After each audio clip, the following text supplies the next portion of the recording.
Hello friends, स्वागत है आपका अपने ही ऑनलाइन इंस्टीट्यूट एसएससी स्कूल में, जहां आपकी स्टडी को बहुत ही ज़्यादा आसान बनाया जाता है।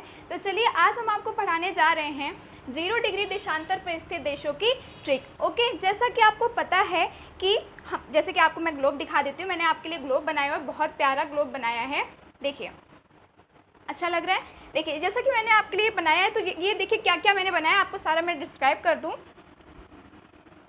देखिए, पहला है इसमें, जैसा कि जो आपको दिख रही हैं हॉरिजॉन्टल लाइंस दिख रही हैं, उनको बोला जाता है लैटिट्यूड। ठीक है, इनको हिंदी में बोला जाता है अक्षांशीय रेखाएं। एंड जो आपको वर्टिकल लाइंस दिख रही हैं, उनको बोला जाता है लॉन्गिट्यूड। ओके, लॉन्गिट्यूड का मतलब देशांतर रेखाएं।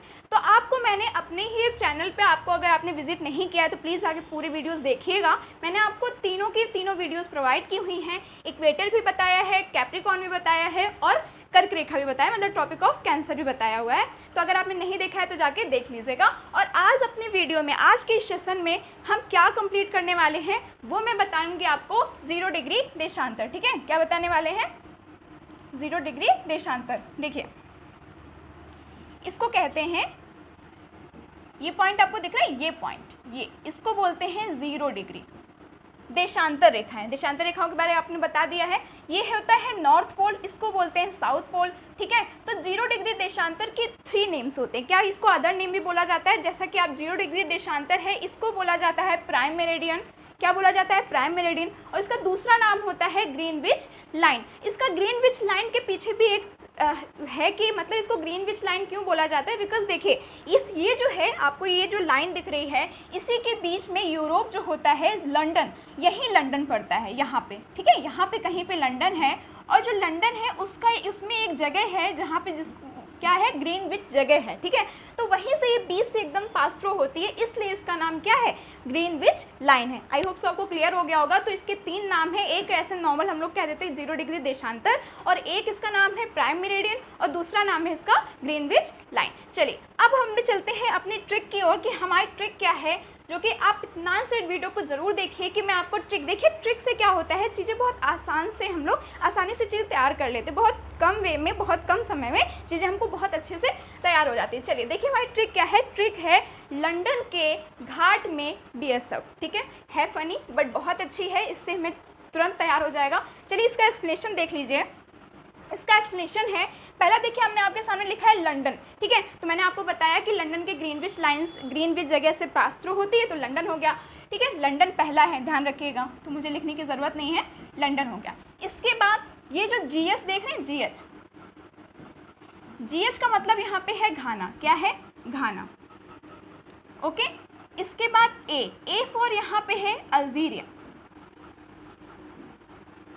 ठीक है, क्या है? अल्जीरिया है। फिर टी फॉर यहाँ पे है टोगो। अभी मैं आपको बता दूंगी कंटिनेंट भी कि किस किस कंटिनेंट में कौन कौन से देश हैं, तो आप बस पहले देशों की संख्या देख लीजिए कौन कौन से हैं और नाम देख लीजिए अच्छे से, फिर मैं आपको सारा का सारा क्लियर कर दूंगी। ठीक है, चलिए, मे फॉर यहाँ पे है माली। क्या है?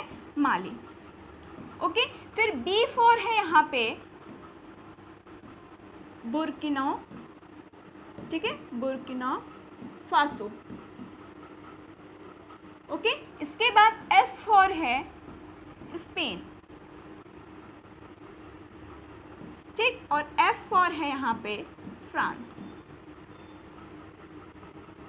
ठीक है, तो आई होप सो आपको सारे के सारे मैंने नाम आपको क्लियर दिख रहे होंगे कि देखिए पहला है लंदन, इसके बाद है जी एच फॉर है घाना, इसके बाद ए फॉर है अल्जीरिया, टी फॉर है टोगो, मे फॉर है माली, एंड बी फॉर है Burkina Faso, and S for Spain, and F for है फ्रांस। देखिए, तो टोटल इसमें जो आप कंट्रीज के देख रहे हैं, टोटल नंबर कितना है, वो है 8 कंट्रीज। कितनी है?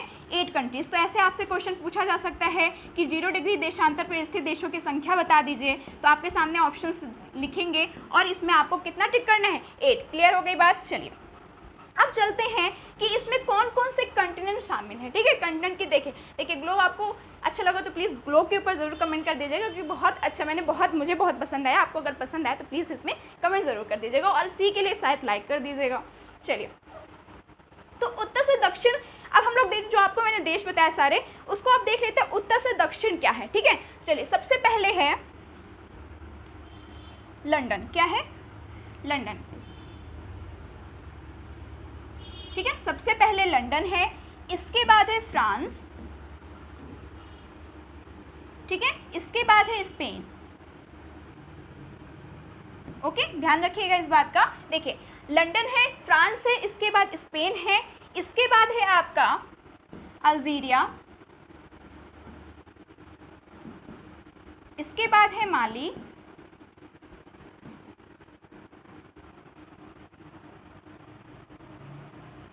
ठीक है, इसके बाद है, एक सेकेंड, मैंने आपको क्या क्या बताया है, लंदन बताया, घाना बताया, अल्जीरिया बताया, माली बताया, स्पेन बताया, फ्रांस बताया, बुर्किना फासो बताया और टोगो बताया, ठीक है। चलिए इसको बता देते हैं। इसके बाद है आपका बुर्किना फासो, ठीक है, इसके बाद आपका है घाना,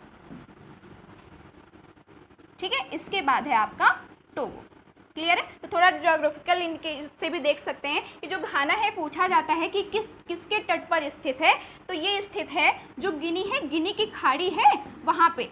ये आप जो देख रहे हैं, ये जो कंट्रीज आपको ये नज़र आ रही हैं, अल्जीरिया हो गया, माली हो गया, बुर्किना फासो हो गया, घाना हो गया, टोगो हो गया, ये पश्चिमी अफ्रीका के कंट्रीज़ हैं। कौन सी कंट्रीज़ हैं ये? पश्चिमी अफ्रीका की हैं। तो ध्यान रखिएगा, गिनी के खाड़ी के तट पर स्थित है, ठीक है, ये ध्यान रखिएगा। कहाँ पे स्थित है? गिनी की खाड़ी है, उसके तट पर स्थित। थोड़ा इंपॉर्टेंट है इसलिए मैंने इसको बता दिया। तो अब आप जान लीजिए कि इसमें कौन कौन से कंटिनेंट हैं। तो ऊपर जो आप कंट्रीज देख रहे हैं, ठीक है, ऊपर की जो कंट्रीज आपको दिखती है, ये लंदन, स्पेन और फ्रांस, ये है यूरोप, ठीक है, ये यूरोप की कंट्रीज हैं।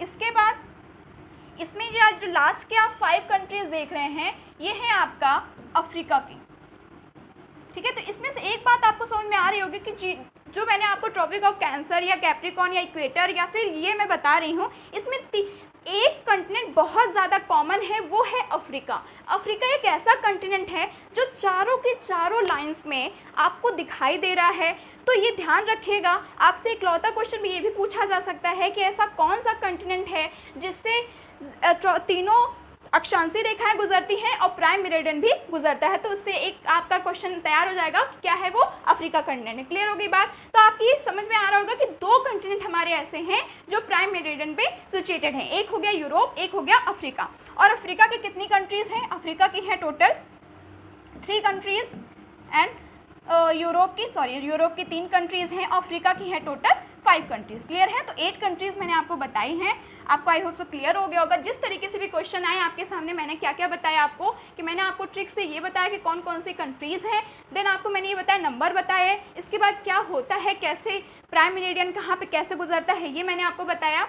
एंड फिर उत्तर से दक्षिण मैंने आपको बता दिए कि कैसे कैसे हम लोग देशों की संख्या को लगाते हो, क्योंकि क्वेश्चन ऐसे आते हैं, ठीक है। आपको डायरेक्शन वाइज अब क्वेश्चन ज़्यादा आते हैं, तो ये ध्यान रखिएगा। या फिर 4 ऑप्शन दे देंगे, आपसे बोला जाएगा कि इसमें कौन सा देश स्थित नहीं है। क्लियर हो गई? चलिए, ये हो गया आपका, ये था हमारा आज का सेशन। आपको ये बताइएगा कि आपको ये कैसी लगी वीडियो। अगर आपको वीडियो अच्छी लगी हो तो प्लीज़ वीडियो को लाइक कर दीजिएगा, ज़्यादा से ज़्यादा शेयर कर दीजिएगा, ताकि सभी लोगों तक ये वीडियो पहुँच सके। तब तक अपनी पढ़ाई करते रहिए। Thank you so much, take care.